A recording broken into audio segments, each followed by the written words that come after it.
सद्गुरु श्री विशाल साहब मुक्ति द्वार के निवृत्त साहस शतक के आखिर में कहते हैं, जान जनाए देखे सुने सब मित्रन दिल हाल, हानि लाभ इसमें कहाँ जो तेहि हेतु बेहाल।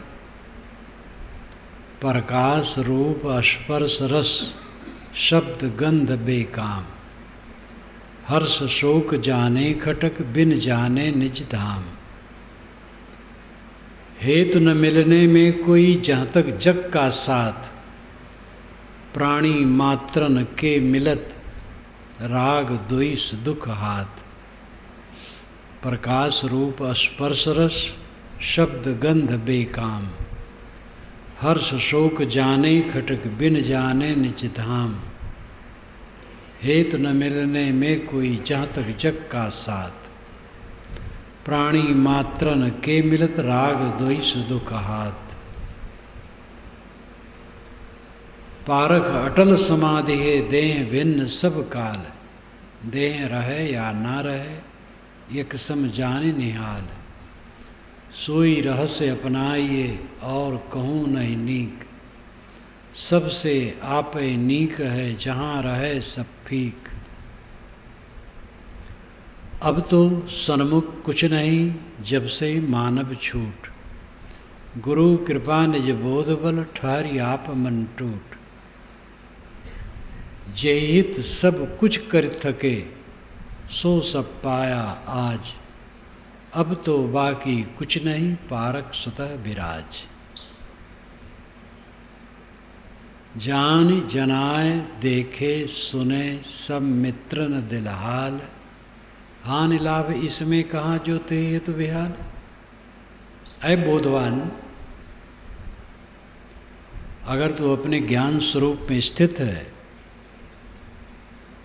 पूरी तैयारी है, परिपक्व साधक के लिए कहा जाता है, दूसरे लोग भी इसमें आंशिक गुण अपना करके लाभ ले सकते हैं।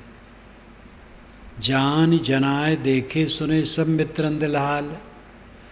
अभी अपने सभी मित्रों से हम मिलें,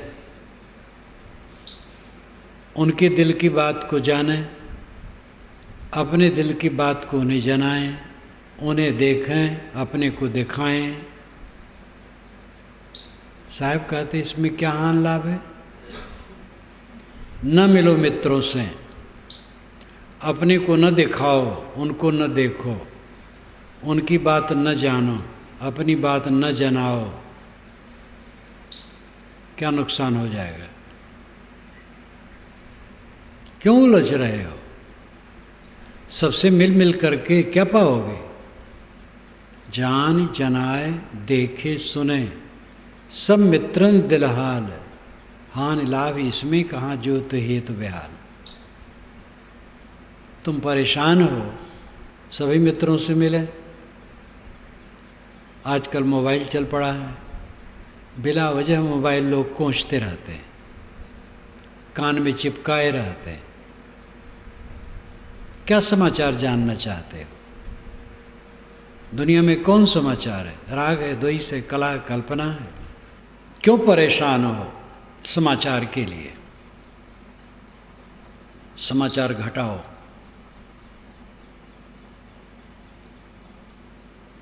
जानने जनाने की चेष्टा ज़्यादा ना करो, अपने को जानो।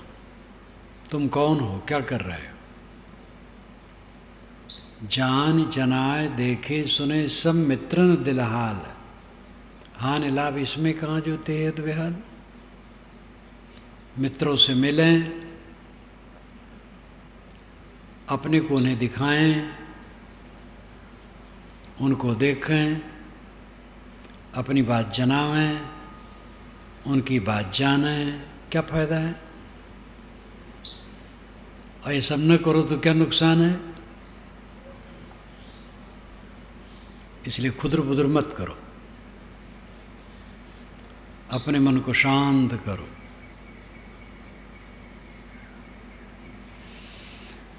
जान जनाए देखे सुने सब मित्रन दिल हाल, हानि लाभ इसमें कहाँ जो तेहि हेतु बेहाल। प्रकाश रूप स्पर्श रस शब्द गंध बेकाम, हर्ष शोक जाने खटक बिन जाने निज धाम। सूरज का प्रकाश, चाँद का प्रकाश, तारों का प्रकाश, बिजली का प्रकाश, आग का प्रकाश, ये प्रकाश। और प्रकाश में दिखते हुए नर नारियों, पर्वतों, बद्दलों, रेगिस्तान, हिमालय, वन, उपवन, फसलों, फूलों, ये सब के दृश्य। प्रकाश रूप स्पर्श, कोमल कोमल स्पर्श, और रस, अनेक प्रकार के रस, गंध, अनुकूल अनुकूल, ये सब साहिब कहते बेकाम, निरर्थक, दिमाग को खराब करने वाले।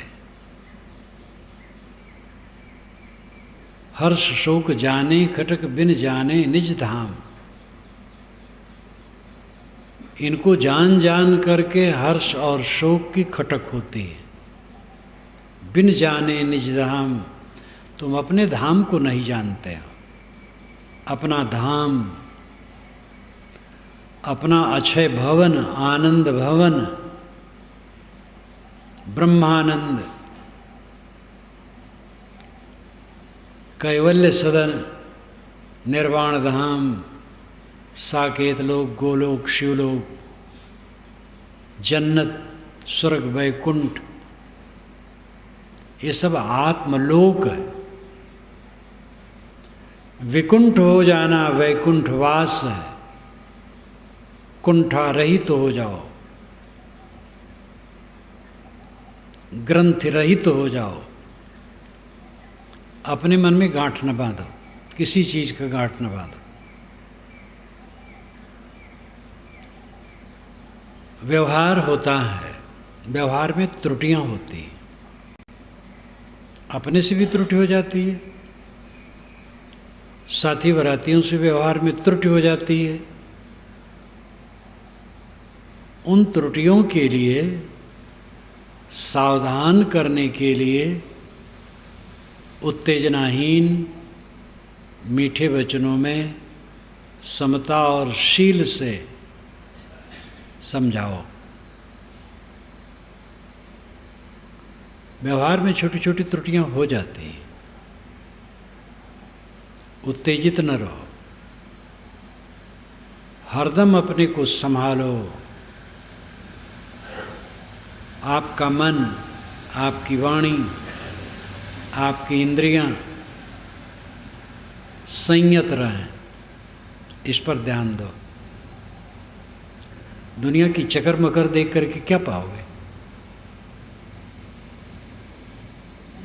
प्रकाश रूप स्पर्श रस शब्द गंध बेकाम,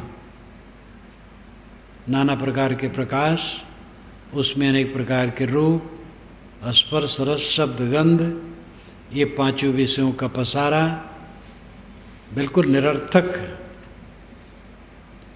इनको जान जान करके आप पीड़ित हो, इनको न जानो, पीड़ा खत्म। इसलिए अपने को बचाओ। पांचों विषयों के प्रपंच में अपने को डाल करके दुखी किए।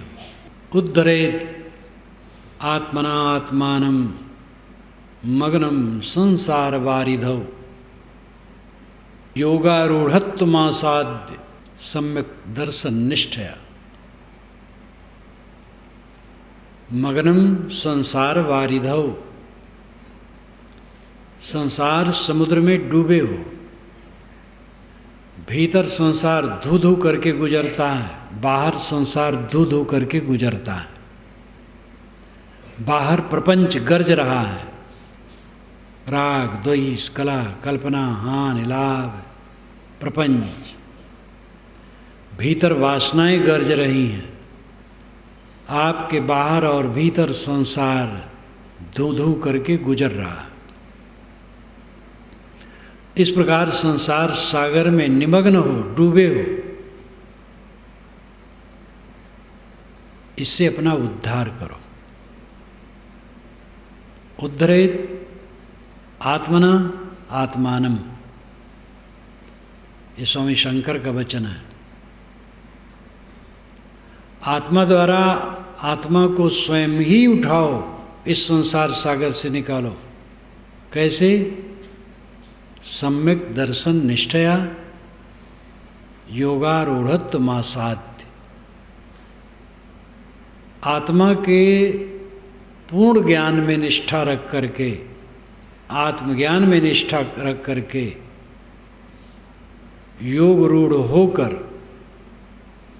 अपने को संभाल कर, उद्धरेत आत्मना आत्मानम, अपने आप को अपने आप स्वयं उठा लो। भागवत में भी आता है, आत्मयो ह्याप्तनो गोप्ता निर्विद्येत यदाखिलात् अप्रमत्त इदम पश्येत ग्रस्तम कालाहीना जगत। आत्मयो ह्याप्तनो गोप्ता, आत्मा ही अपने आप का सुरक्षक हो जाता है, रक्षक हो जाता है। कब?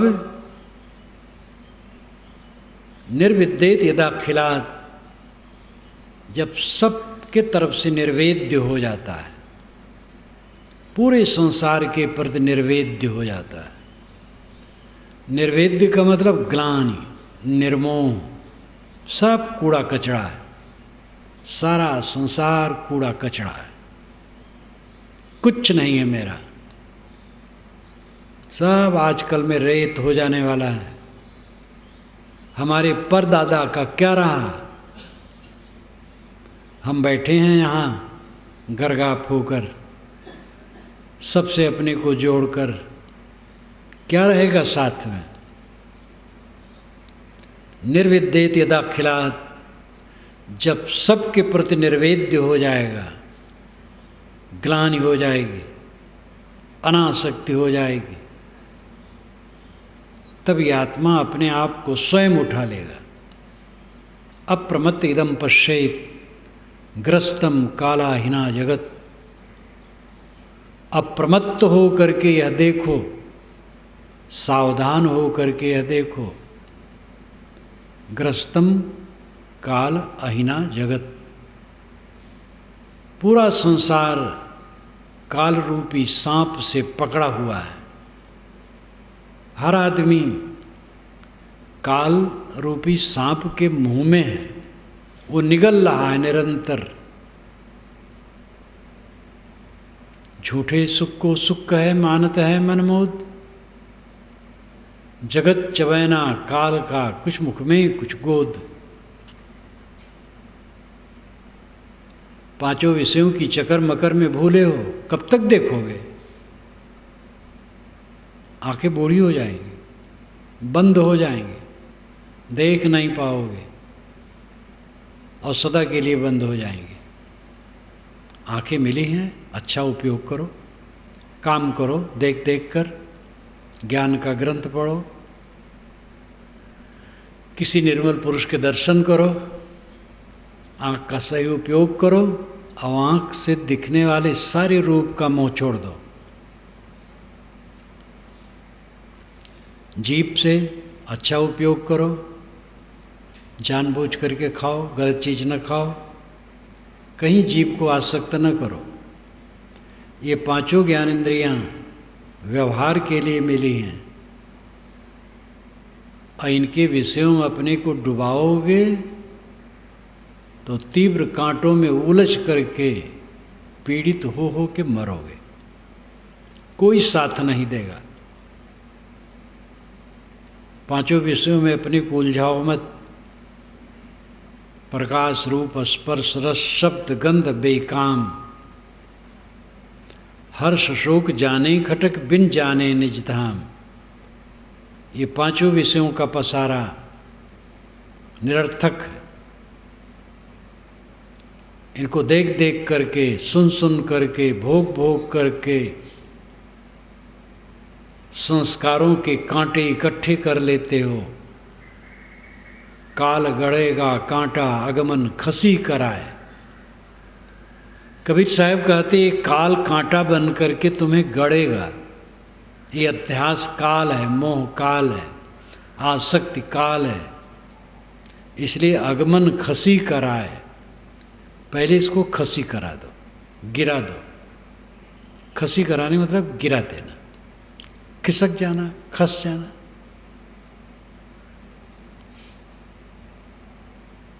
प्रकाश रूप स्पर्श शब्द गंध बेकाम, हर्ष शोक जाने खटक बिन जाने निज धाम।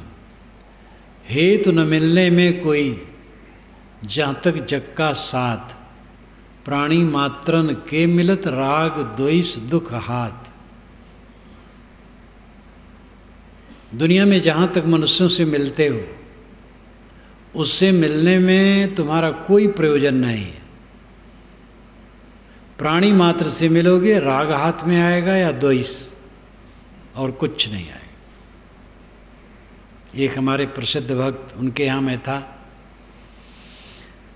कहे साहब अमुक तारीख को आऊँगा इलाहाबाद, पहले जाऊँगा दिल्ली और फिर वहाँ से संबंधियों से मिल के लौटूँगा। मैंने कहा क्यों दिल्ली जाने के परेशान हो, कोई ज़रूरी है? कहे हाँ ज़रूरी तो क्या है, जब जिनके यहाँ जाता हूँ, समधी यहाँ लमधी यहाँ, तो जितने नात गोत हैं सबकी बुराई करते हैं और वही सुनता हूँ। जहाँ जहाँ संबंधियों में जाता हूँ वहाँ की उलझनें और एक दूसरे की बुराइयाँ यही सुनता हूँ। हम कहे तो यही सब कबाड़ भरने जाओगे? तो हंसने लगे, कहे नहीं जाऊँगा। तो सीधे यहीं आए। हमने कहा आप बूढ़े हो गए, अब जिनको गर्ज हो मिलने आए मिल लें। कर्तव्य कर्तव्य कर्तव्य मान करके बूढ़े लोग भी अपने को संभालते नहीं। एक 75 वर्ष का बूढ़ा आया, 2-4 लोगों को दीक्षित कराने के लिए, दीक्षा हो गई। मैंने कहा अब ये दीक्षित जो हो गए इनको भेज दो, तुम 2-4 दिन रहो।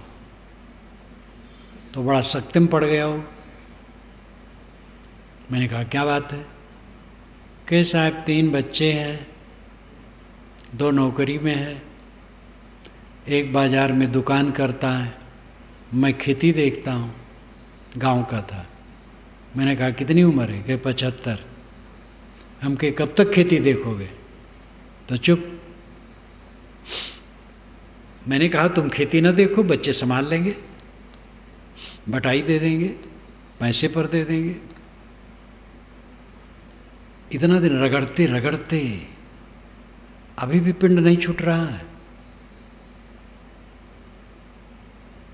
कर्तव्य अपने होते हैं, लेकिन कर्तव्य का भी समय होता है। आत्मा का कल्याण करना कर्तव्य नहीं है क्या?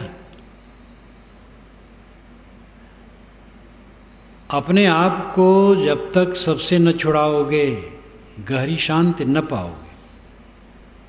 और गहरी शांति पाए बिना जो मर गया, क्या उसने कमाया? धूर पछोरे उड़ उड़ जाए, अवध क्षेत्र में कहावत कहते हैं। केवल धूल सूप में रख करके कोई पछोरे, सब उड़ जाता है, बस कुछ नहीं रहता है। चावल हो, दाल हो, धूल हो, तो धूल उड़ जाए, चावल दाल रह जाए, धूल ही धूल है। पूरा जीवन धूल उड़ाना होता और कुछ नहीं। कमाए खाए, कुछ बच्चे पैदा किए, उनमें रीझे खींचे, लड़े झगड़े, राग द्वेष किए, कला कल्पना किए, मर गए, क्या पाए? गहरी शांति इसी जीवन में प्राप्त कर लो, मन अडोल अचल हो जाए, शांत तृप्त आत्मा हो जाए, कुछ वितर्क न रह जाए, कुछ कुतर्क न रह जाए। ये दशा अपनाओ। हेतु न मिलने में कोई जहाँ तक जग का साथ, प्राणी मात्रन के मिलत राग द्वेष दुख हाथ। जहाँ तक संसार के प्राणियों से मिलना है कोई प्रयोजन नहीं। प्राणी मात्र से मिलोगे राग द्वेष दुख हाथ आएगा, इसलिए हटो। असंग असंग असंग। प्राणी मात्रन के मिलत राग द्वेष दुख हाथ। तन मन इंद्रन प्रेम से चाह होत बहिरंग। सो सब कल्पित जीव के बिना हेतु ही तंग। तन मन इंद्रियों की चाहना से, चंचलता से चाह बहिरंग होती है। शरीर में मोह करने से, इंद्रियों में मोह करने से, मन के संकल्पों में मोह करने से बाहरी इच्छाएं फैलती। तन मन इंद्रियों से उदास हो जाओ, निष्काम हो जाओ, चाहनाएं शांत हो जाएंगी।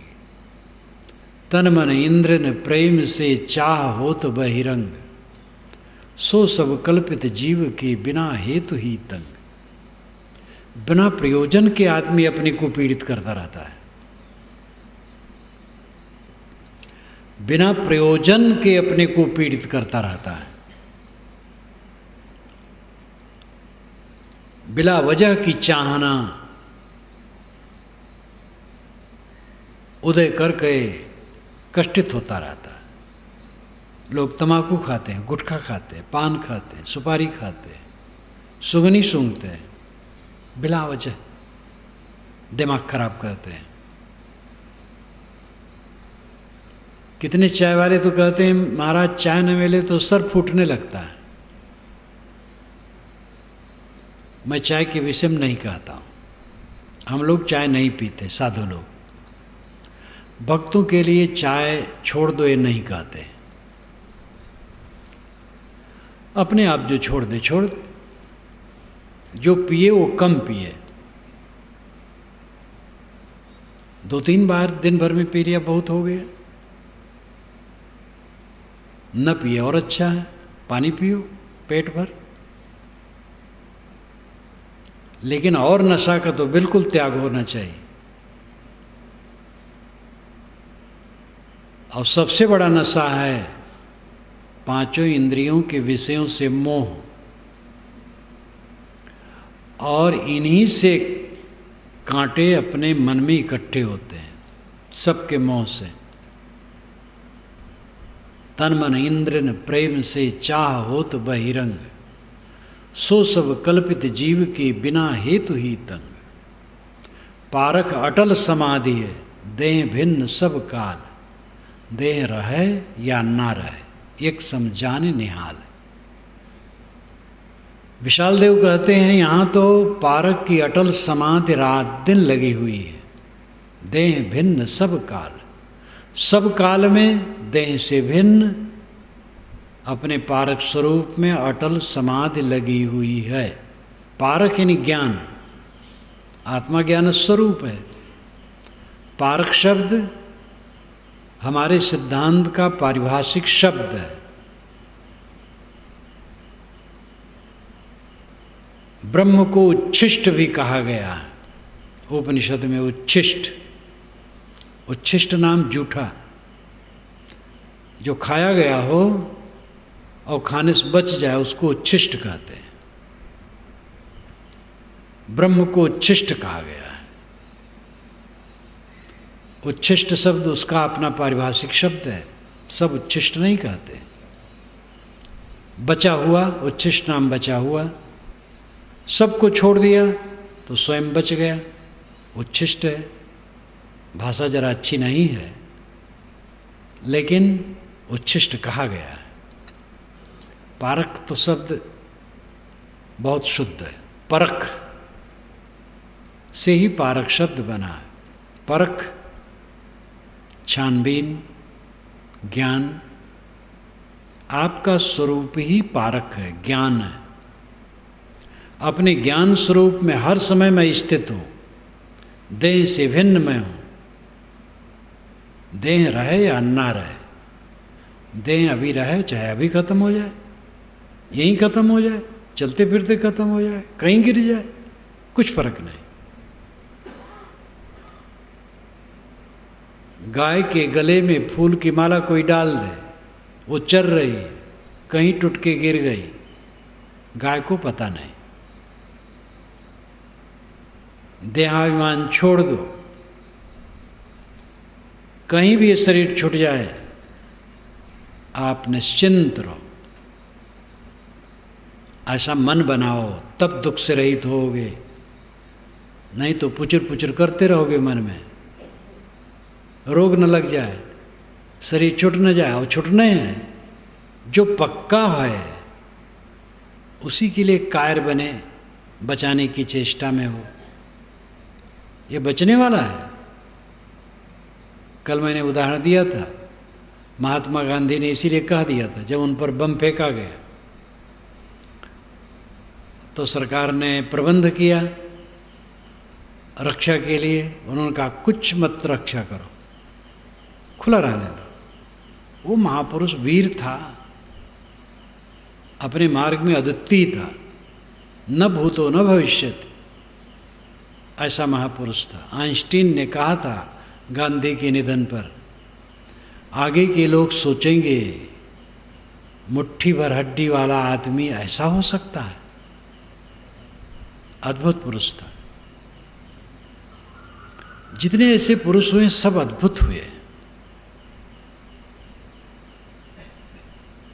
का कोई जरूरत नहीं।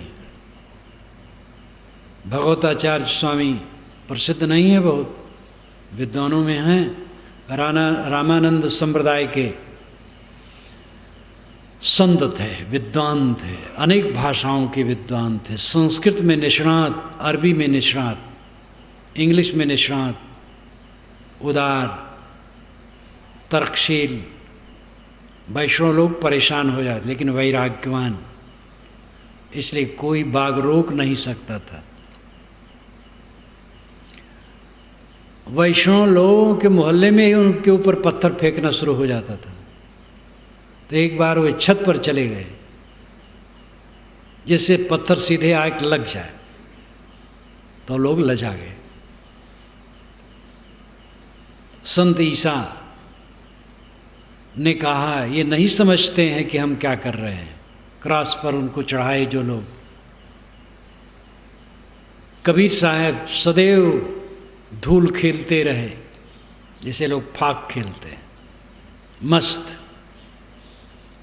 सत्य कहते रहे, सत्य में जीते रहे, निर्भय। कौन कमांडो उनके साथ था? निर्भय हो जाओ, ये कूड़ा कचरा लपेटे चल रहे हो।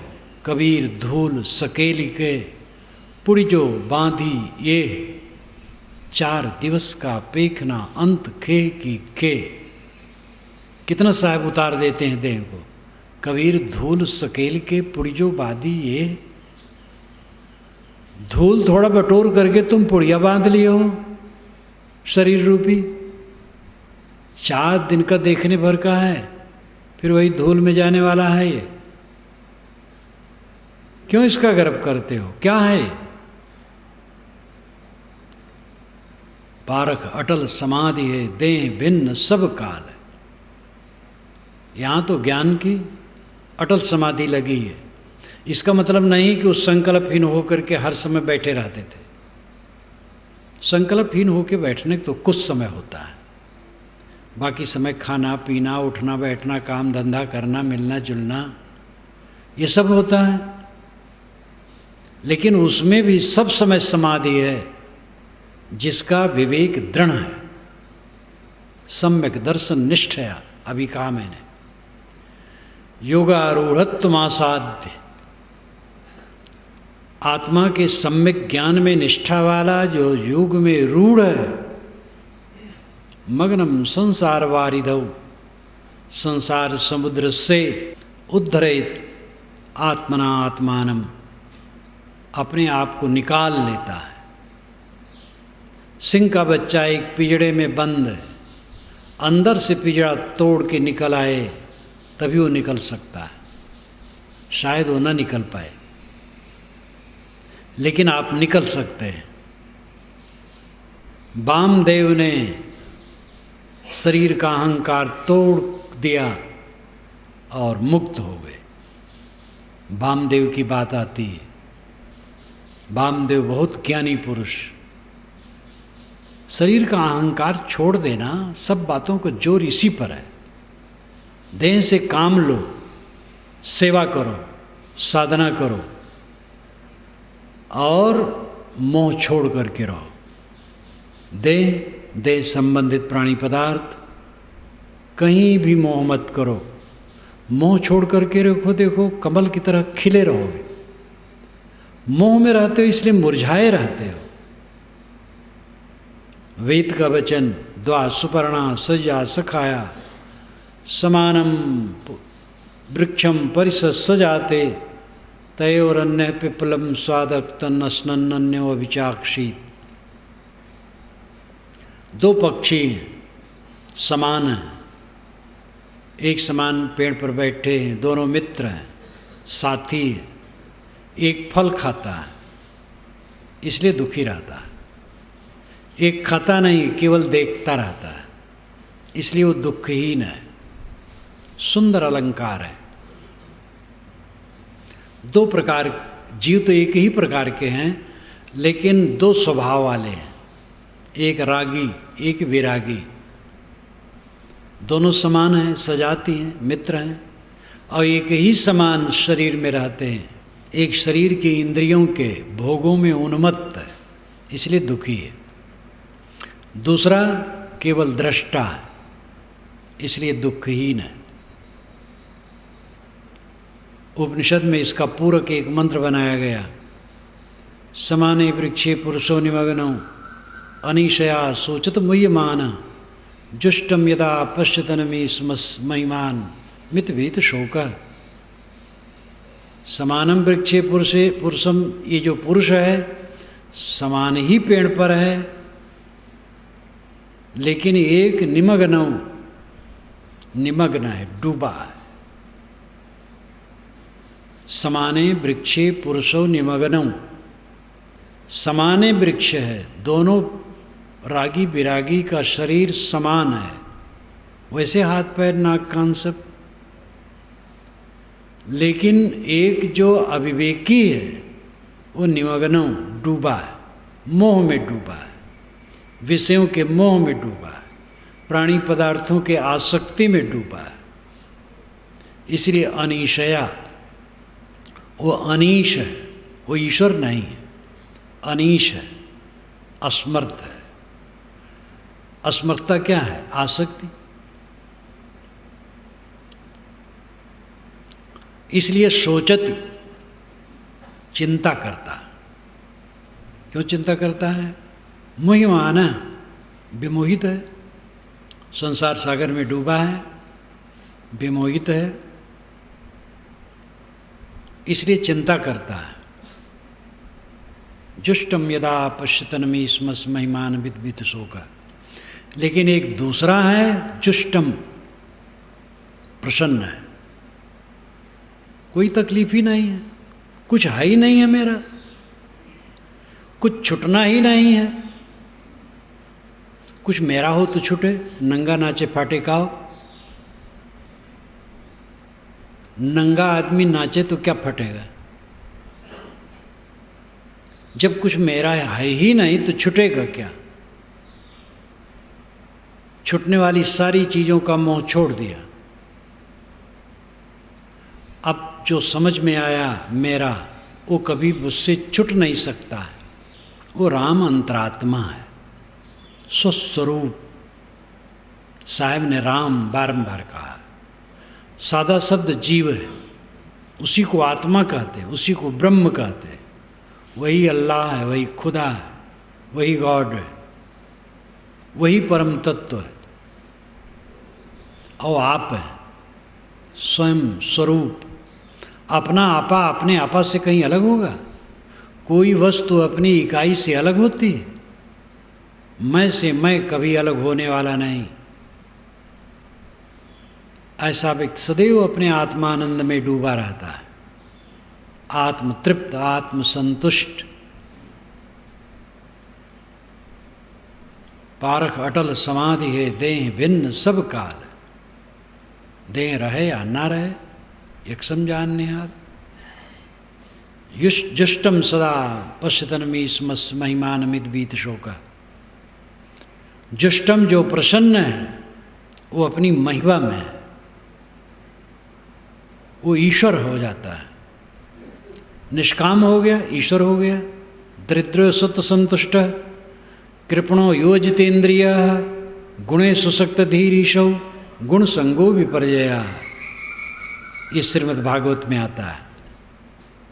दरिद्र कौन है? जो असंतुष्ट है।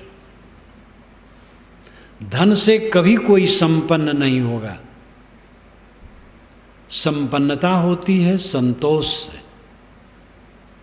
जो परिश्रम और प्रारब्ध में है वो बहुत है, ऐसा समझने वाला संतुष्ट होता है। नहीं तो सारा संसार दरिद्र है। दरिद्रो सत्य संतुष्ट कृपणो योजितेन्द्रिय।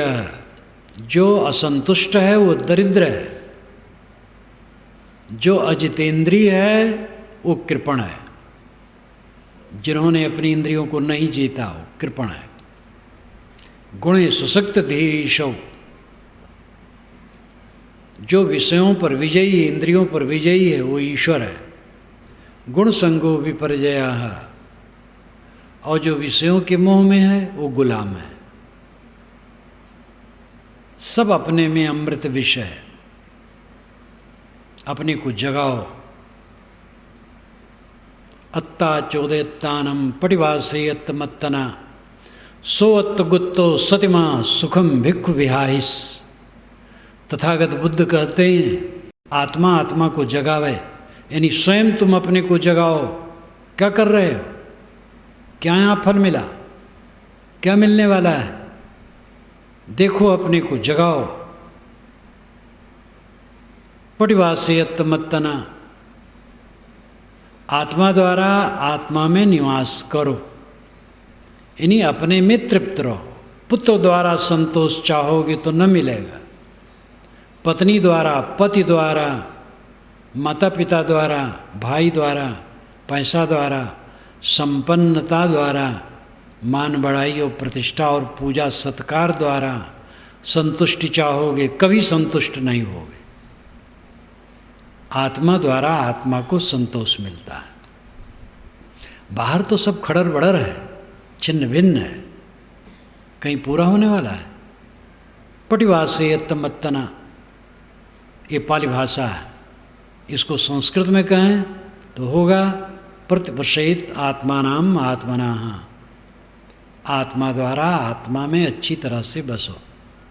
सोअत्तगुप्तो, वो आत्मगुप्त है, आत्मगुप्त, आत्मसुरक्षित। सतिमा, अस्मृतमान है। संस्कृत में अस्मृतमान, पाली में सतिमा। पाली सरल है। सुखम भिक्खु विहाइस। ऐसा साधक सुखपूर्वक जीवन व्यतीत करता है। मेहनत करो और खाने जो मिल जाए सादा गोदा, संतुलित भोजन कर लो और तन ढकने के लिए कुछ कपड़ा पहन लो और मन को शीतल कर लो, बस काम हो गया। सत्संगत, स्वच्छंदता, बिना कृपणता भक्ष, ना जानो कि तप की यह फल हो तो प्रत्यक्ष। राजा भरतहरि कहते हैं, उन्होंने संस्कृत में कहा है, लेकिन ये छंद का अनुवाद, उनके छंद का अनुवाद है। सत्संगत, स्वच्छंदता, बिना कृपणता भक्ष। सत्संग मिले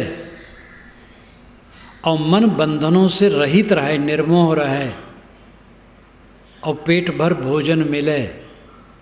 पता नहीं किस तपस्या का ये फल है। एक महाराजा क्या कहता है, भरतहरि महाराजा थे, ठोकर लगी और विरक्त हो गए। वैराग, मनन द्वारा वैराग नहीं हुआ, ठोकर लगी। लेकिन ठोकर से उसको ऐसा शुद्ध वैराग्य हुआ, क्या पूछना। वैराग शतक उनकी पुस्तक अत्यंत महत्वपूर्ण है। 3 शतक हैं, श्रृंगार शतक, राजनीति शतक और वैराग्य शतक। श्रृंगार शतक, राजनीति शतक उन्होंने राजगद्दी पर रहते रहते बनाया था। संस्कृत के बहुत बड़े पंडित थे। जब विरक्त हो गए तो वैराग शतक बनाए।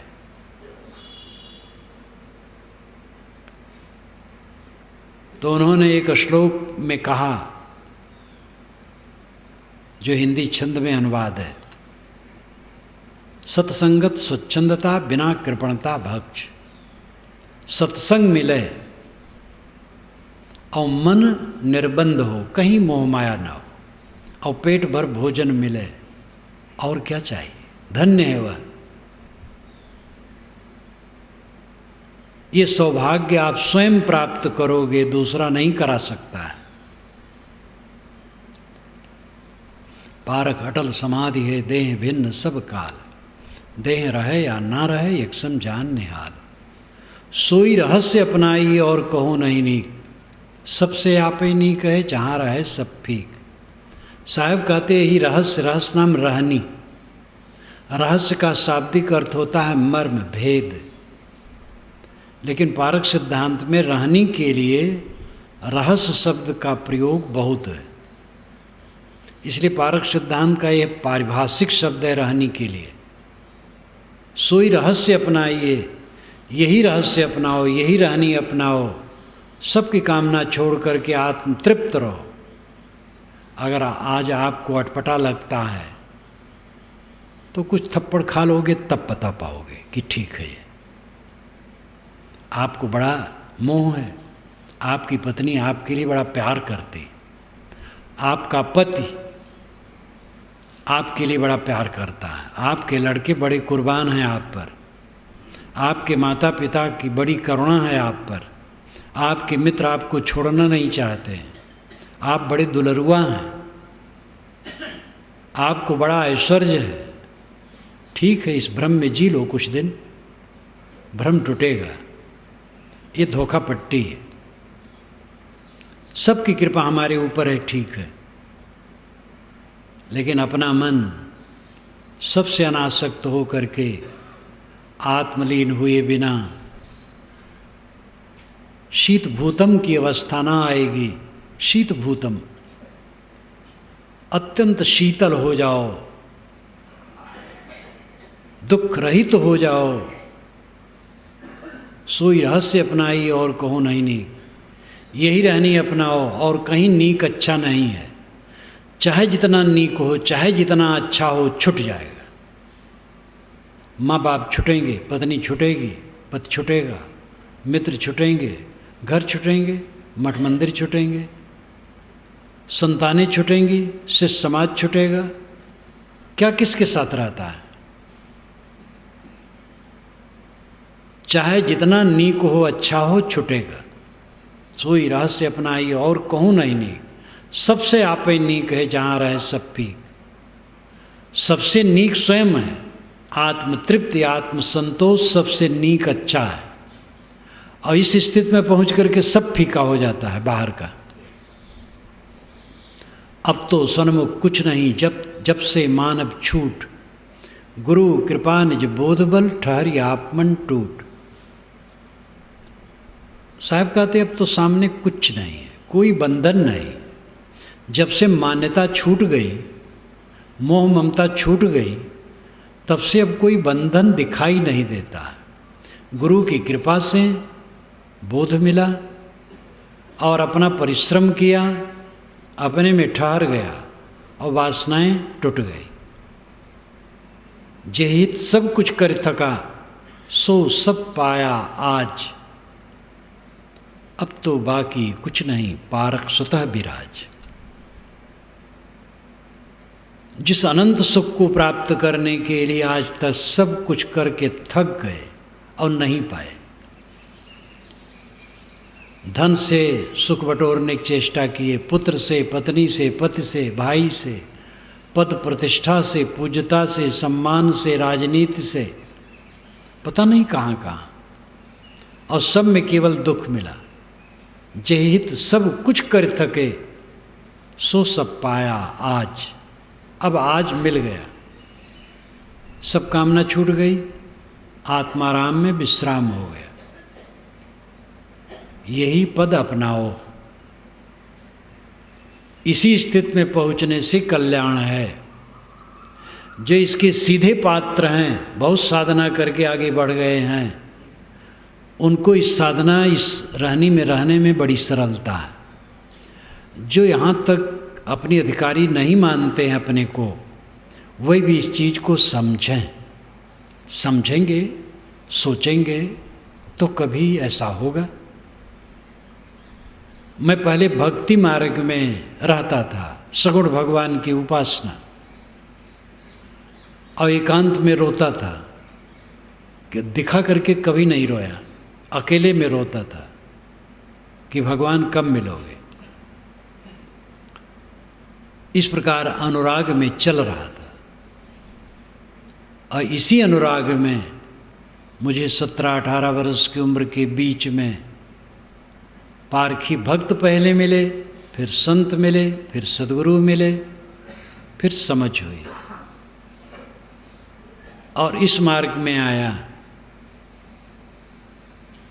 जब पारखी संत मिले और वैराग की भावना जगने लगी, तब मन के अंतर को ज़्यादा देखने लगा। मन का तब जो रूप था, उसके 2-3 वर्षों की साधना के बाद जो हुआ, फिर और ये हमें अनुभव है। सभी साधकों को अनुभव होगा जो साधना करते हैं। धीरे धीरे साधक आगे बढ़ता है। पारखी संत जब तक नहीं मिले थे, तब तक केवल सगुण उपासना में भाव था। भगवान के दर्शन होते हैं और खूब तपस्या करें तो वैकुंठ वास होता है। तो मैं निर्जला व्रत रहता था हर एकादशी को, 12 महीने की एकादशी को पानी नहीं पीता था 24 घंटे। और मुझे याद है कि उस थोड़ी उम्र में सुबह तो मैं ऐसा हो जाता था कि एकदम काहिल 24 घंटे के बाद, लेकिन माता मेरी नींद खुलने के पहले भोजन बना के तैयार कर देती थी, तब वो जगाती थी, तब उठूं, शौच जाऊँ, मंजन करूं, नहाऊं, तब आके खाऊं। लेकिन दृढ़ रहता था, निर्जला एकादशी व्रत, वैकुंठवास होगा, यही भावना थी। पारखी संत मिले तब आध्यात्मिक चिंतन बढ़ा, तब मन के फर्क को देखने लगा, कैसा राग में डूबा मन है। फिर साधना करते करते उसमें कितना कटा ये देखा, फिर आगे बढ़ा। तो कोई भी साधक हो जो इस अंतिम स्थिति का पात्र है, किसी बहानेबाजी में न पड़े, ये काम करे। जो इसका पात्र भी नहीं हो पाया, वो पात्र बने। पहले समझे तो, समझेगा नहीं, कान में भनक ही नहीं पड़ेगा, बुद्धि कैसे बनेगी। इसलिए बिल्कुल आरंभिक साधकों को भी इसको समझना चाहिए, जिससे उनके मन में इसके लिए स्थान हो। फिर धीरे धीरे होगा, एक लागे नहीं होता है। दुख सबके सामने है, क्योंकि मन जैसा चाहता वैसा होता नहीं है, किसी का नहीं होता है। उस दुख से छूटने के लिए यही रास्ता और कोई रास्ता नहीं। इसलिए अपनी अपनी श्रेणी में कहीं कोई हो, गृहस्थ हो, विरक्त हो, स्त्री हो, पुरुष हो, बूढ़ा हो, जवान हो, नवविवाहित दंपति हो, सबको इस उच्च ज्ञान को सुनना और समझना चाहिए। कम से कम दिमाग में स्थान देना चाहिए। फिर धीरे धीरे वो जितना चलेगा उसका दुख घटेगा। ये 8 साखियां हैं, सबको याद करने लायक है। सब इसको लिख लो, याद करो, मनन करो, आचरण करो।